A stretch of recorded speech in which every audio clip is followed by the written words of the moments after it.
Hello बच्चों, नमस्कार।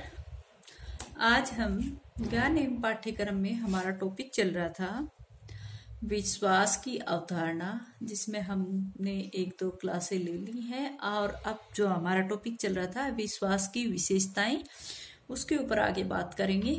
कुछ विशेषताएं एक दो मैंने करवाई आपको।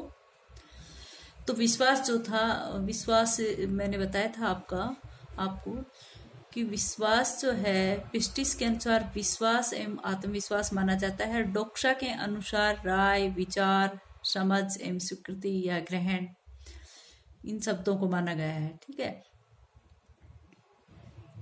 और विश्वास के जो दो वर्ग बताए थे मैंने, जिसमें एक था बिलीफ इन और एक था आपका बिलीव दैट। बिलीफ इन जो था वो था किसी मानव अथवा ईश्वर में विश्वास, और बिलीव दैट था वो था किसी प्रतिज्ञप्ति में विश्वास। और जो अपना बिलीफ इन था वो तर्क से परे था, परंतु बिलीव दैट जो था उसमें युक्ति, विवेक, इसमें तर्क के लिए कोई स्थान नहीं है। ठीक है। ये भावना से, जो बिलीफ इन था ये तो भावना से उत्प्रेरित माना गया था, लेकिन बिलीफ दैट जो था उसमें बौद्धिक तत्व नहीं था। तो आज का अपना टॉपिक रहेगा विश्वास की विशेषताएं। विश्वास में क्या क्या विशेषताएं हैं। विशेषताएं,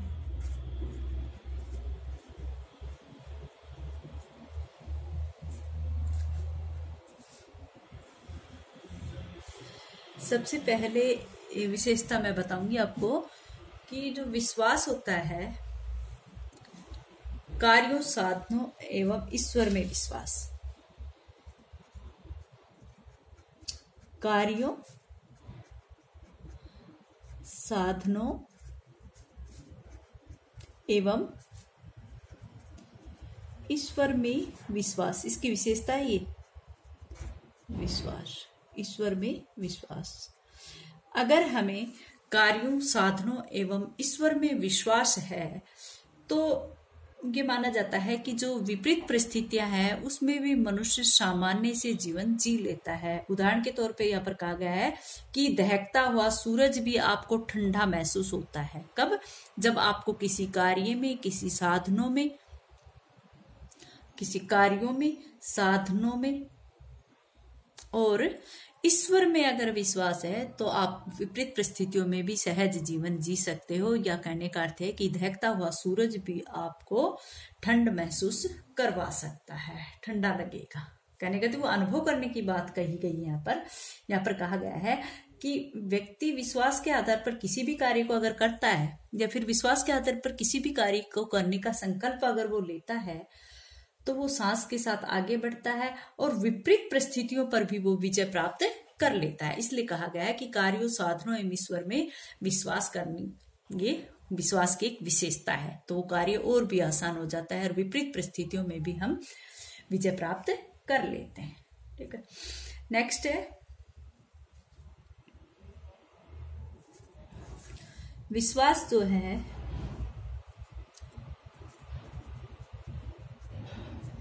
विश्वास मन की भाषा। विश्वास मन की भाषा से दिया जाता है। जो सच्चा, कहने का क्या कहा है, विश्वास मन की भाषा से दिया जाता है। जो सच्चा विश्वास होता है वो किससे दिया जाता है? मन की भाषा से दिया जाता है। आप सभी इस बात को मानते हो। हम किसी दूसरे के ऊपर विश्वास करके हम किसी को भी विश्वास में नहीं दिला सकते, क्योंकि हम खुद ही कन्फर्म नहीं है हमें, तो हम कैसे दूसरों को विश्वास दिलाएंगे। इसलिए अगर हम किसी बात का विश्वास दिलाते हैं तो हमारी मन की आवाज होती है और मन की भाषा से दिया हुआ विश्वास ही पूर्ण माना जाता है। नेक्स्ट है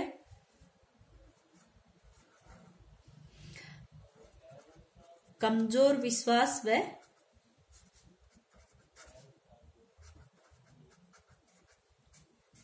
कमजोर विश्वास व सच्चे विश्वास में अंतर।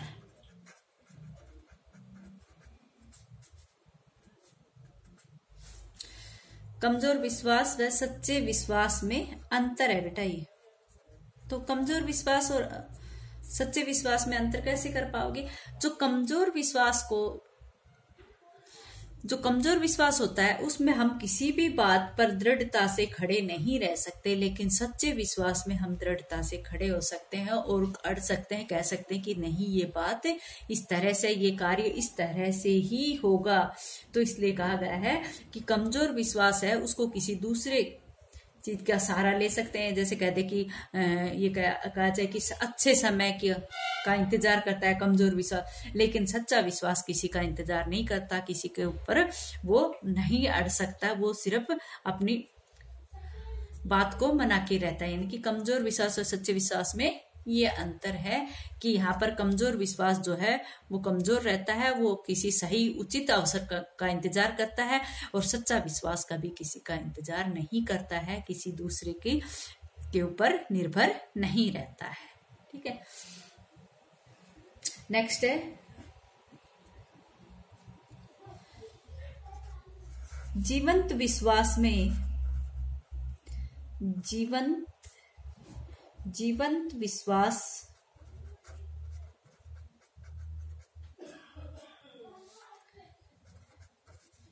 में खुशी के पल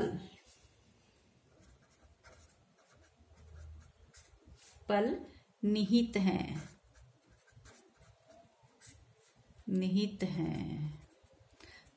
जीवंत विश्वास में खुशी के पल नहीं, तो कोई भी किसी भी प्रकार का वो चाहे वो किसी भी प्रकार का प्रत्येक जीवंत विश्वास जो है उसमें हमेशा ही खुशी मिलती है। अगर वास्तव में ही व्यक्ति किसी जीवंत विश्वास में, जीवंत मतलब कि जिसको वो कन्फर्म रूप से कह सकता है, उसको प्रमाणित भी कर सकता है, तो इस प्रकार से वो जीवंत विश्वास में आ जाता है कि भाई वहां पर वो अगर किसी भी प्रकार का वो संकल्प लेता है, विश्वास दिलाता है, तो उसमें हमेशा खुशी ही मिलती है, उसमें कभी निराशा व्यक्ति को नहीं मिलती। वैसे कहा जाता है कि विश्वास में किसी भी प्रमाण की आवश्यकता नहीं होती। हमें जब किसी बात पर विश्वास हो जाती है तो हम उसमें प्रमाण देने की कोशिश नहीं करते हैं, क्योंकि अपना मन इस चीज को मानता ही नहीं है। ठीक है, नेक्स्ट है ईश्वर में विश्वास। ईश्वर में विश्वास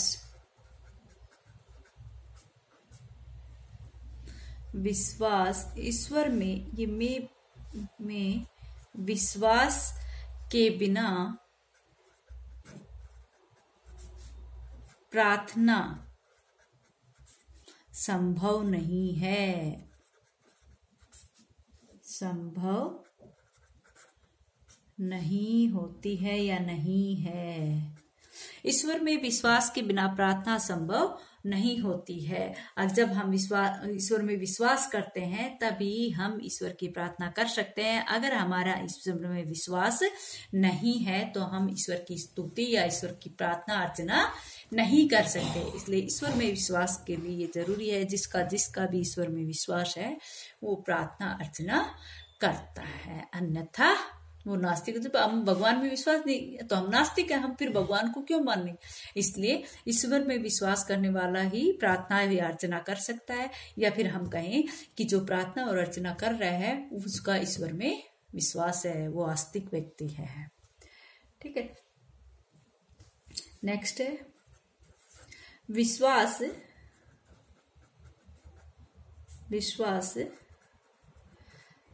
तर्क की तुलना में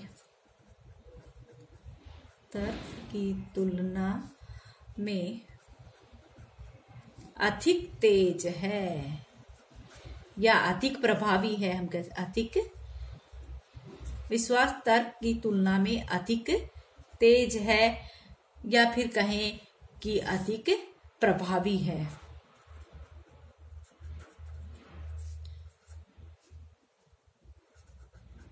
प्रभावी हम सभी जानते कि तर्क जो है, जहां पर तर्क की बात आ जाती है तो अगर तर्क वहां होता है जहां प्रामाणिकता की बात आ जाती है, लेकिन विश्वास में कभी प्रामाणिकता की आवश्यकता नहीं होती है। इसलिए यहाँ पर कहा गया है कि विश्वास जहां पर हो जाता है वहां पर किसी भी तर्क की देने की गुंजाइश नहीं रहती है। व्यक्ति जब किसी चीज पर विश्वास कर लेता है तो ये मान लो कि वो उसको पूरी तरह कसौटी पे कसकर ही विश्वास कर रहा है, ये सोच लिया। क्योंकि वो अगर उसमें प्रामाणिकता की बात आती है तो वो तर्क वाली बात आ जाती है। तो यहाँ पर ये कहा जाता है कि जिसने एक बार विश्वास कर लिया वो किसी तर्क को, किसी प्रामाणिकता को नहीं मानता है। इसलिए विश्वास को तर्क की तुलना में अधिक तेज दौड़ने वाला माना गया है या अधिक प्रभावी माना गया है। ठीक, नेक्स्ट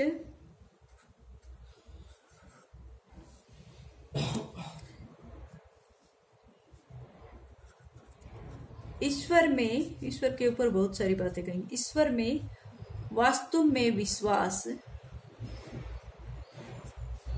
ईश्वर में वास्तव में विश्वास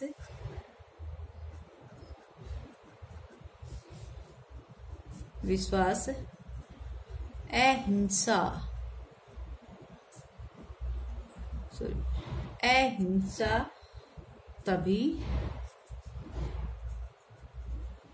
सफल होती है।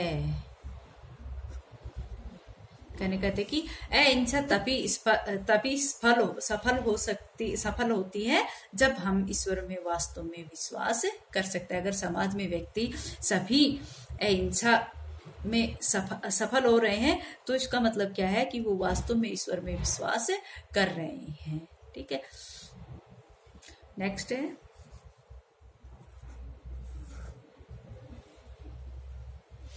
बिना विश्वास के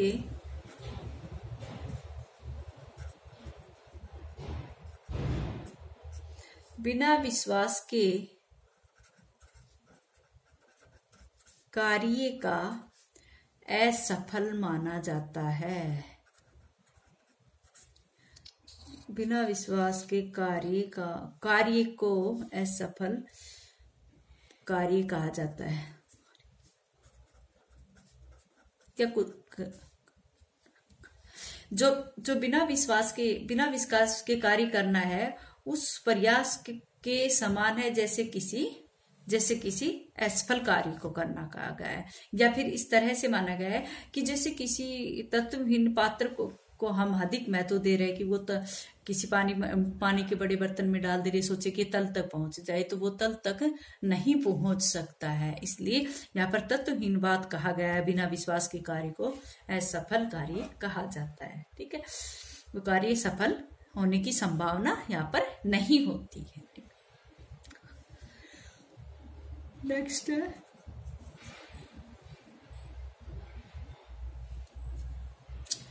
अच्छा बच्चों, आज इतना ही, आगे कल करें।